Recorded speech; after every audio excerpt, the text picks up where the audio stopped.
Est-ce qu'on peut dire que c'était une dure semaine pour les traîtres? Bah oui, en tant que supporter parisien, je n'avais vraiment pas le droit d'aller à Marseille faire les interviews de Alonso et Maxime Lopez. Bah non, je suis supporter du PSG. Logique, pas du tout. Mais bon, le traître du jour, c'est pas moi. Aujourd'hui, on va parler d'une légende et elle s'appelle Thierry Henry. Pour être tout à fait transparent avec vous, c'est mon joueur préféré de tous les temps. Je pourrais vous en parler pendant des heures. Mais aujourd'hui, on va s'intéresser à un mot qui est assimilé à Thierry Henry et ce mot, c'est le mot traître. Alors, on va pas refaire tout son historique et si vous voulez connaître sa vie plus en détail, je vous invite à vous rendre sur internet. Mais en équipe nationale, Thierry Henry, c'est 123 sélections pour 51 buts, ce qui fait de lui le meilleur buteur de l'équipe de France. Et c'est au fond, c'est en force. Le 51e but, le sourire de Thierry Henry, la France mène 2-0. Du coup, je vous pose ma première question sur le cas Henry et son statut si particulier. Est-ce que vous avez déjà ressenti de l'amour des supporters envers lui, de l'amour des médias? Est-ce qu'on a déjà parlé d'union nationale envers ce joueur et ce statut si particulier qu'il a? La réponse est non. Et d'ailleurs, pourquoi? Non mais Thierry Henry, quand il marque, il célèbre pas. Non mais Thierry Henry, il est pas assez souriant. Non mais Thierry Henry, c'est lui qui a mis la main face à l'Irlande et qui qualifie son pays. Ah, cette fameuse main qui lui coûte si cher et qui est assimilée à quelque chose de négatif tout simplement parce que c'est Thierry Henry. Bah oui, parce que je vais pas vous refaire l'histoire, on a eu d'autres exemples comme avec Maradona. Il y a aussi le sélectionneur Raymond Domenech qui a dit quelque chose d'intéressant sur le sujet, je vous laisse regarder. Mais selon Raymond Domenech, Thierry Henry a été davantage la victime que le coupable dans l'épisode de la main. Si Griezmann fait la main et qu'on gagne contre la Belgique, je pense qu'il n'y aura pas ça. Au contraire, on parlera de la main de Dieu.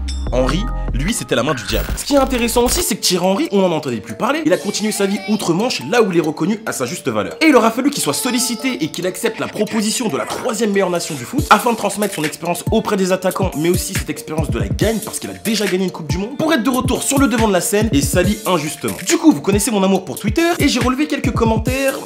Regardez. J'en reviens toujours pas de ce trait de Thierry Henry qui va poser son cul face à nous mardi et prier pour qu'on perde alors que la France est son pays. Quelle honte! Thierry Henry du côté des Belges. Mais quel traître! Si Henry ne chante pas la Marseillaise, c'est un traître! Ce qui est intéressant aussi, c'est de constater tous ces nouveaux journalistes foot qui ont eu un avis à donner sur le cas Henry. Regardez. Il devrait se mettre en retrait sur ce match. Il devrait se mettre en retrait.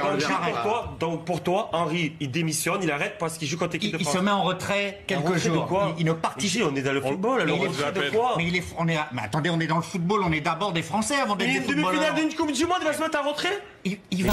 Bref, en soi tout ça c'est des foutaises. Je vous ai quand même sélectionné le passage d'une interview de Noël Le Graët, président de la Fédération Française de Football, qui parle du cas Henry. Et justement vous allez comprendre que c'est là le problème. Thierry Henry, je ne connais pas son rôle, mais il me semble très actif. Il doit apporter sa technique, sa joie de vivre, son intelligence, mais je n'ai pas assez de rapport avec lui pour savoir s'il est heureux à ce poste. Comment tu peux nous faire croire à nous, amoureux du foot français, qu'aujourd'hui le meilleur buteur de la sélection, il n'y a aucun contact avec lui? Comment c'est possible? En fait limite on est en train de dire qu'il y a un mec qui a tout apporté à un pays et au final il est renié. Et nous on est assez cons pour pas le retenir et du coup c'est une nation étrangère qui se frotte les mains. Parce que oui, aujourd'hui quand on entend le discours de la Belgique, ils ont aucun problème avec le cas Thierry Henry. Ils ont aucun problème avec le fait qu'il soit français. Kevin De Bruyne a même dit, il trouverait ça normal que Henry chante la Marseillaise. Ils s'en foutent de son passé, de je sais pas quoi, de la main qu'il a pu mettre. Tout ce qu'ils veulent eux c'est gagner la Coupe du Monde. Ils ont pas d'expérience. Ils l'ont pris justement pour donner un côté psychologique à Lukaku, lui permettre d'être décisif dans les moments importants. Et justement, regardez la compétition qu'il fait. Ricardo Martinez, l'entraîneur, lui aussi l'a dit. Il a besoin d'un adjoint comme Thierry Henry parce qu'il a cette culture de la gagne. Il a déjà gagné cette compétition. Il sait comment faire. Et il va donner cette énergie à cette équipe. Pour toutes les personnes qui sont d'accord avec moi sur le cas de Thierry Henry, sachez qu'on n'est pas seul. Et d'ailleurs, j'ai sélectionné quelques commentaires, encore une fois sur Twitter. Regardez. Les médias et les tweetos qui critiquent Thierry Henry,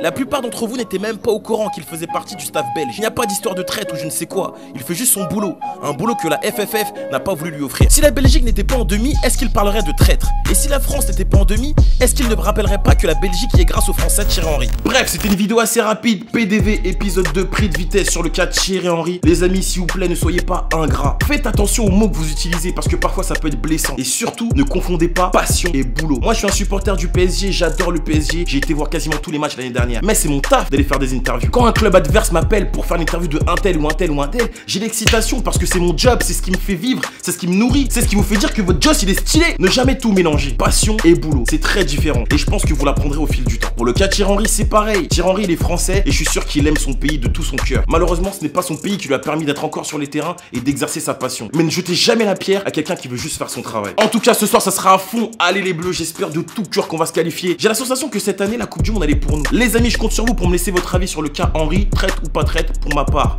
pas traître. Laissez un maximum de pouces bleus si vous avez kiffé la vidéo, c'est super important, c'est rapide et puis ça récompense tout le travail. On se retrouve très bientôt pour le dossier de la playlist, des pépites. J'ai plein de petits sons que vous allez kiffer, de petits artistes qui sont à monter. Et en attendant, je vous dis prenez soin de vous et allez les bleus. See you next time guys, peace.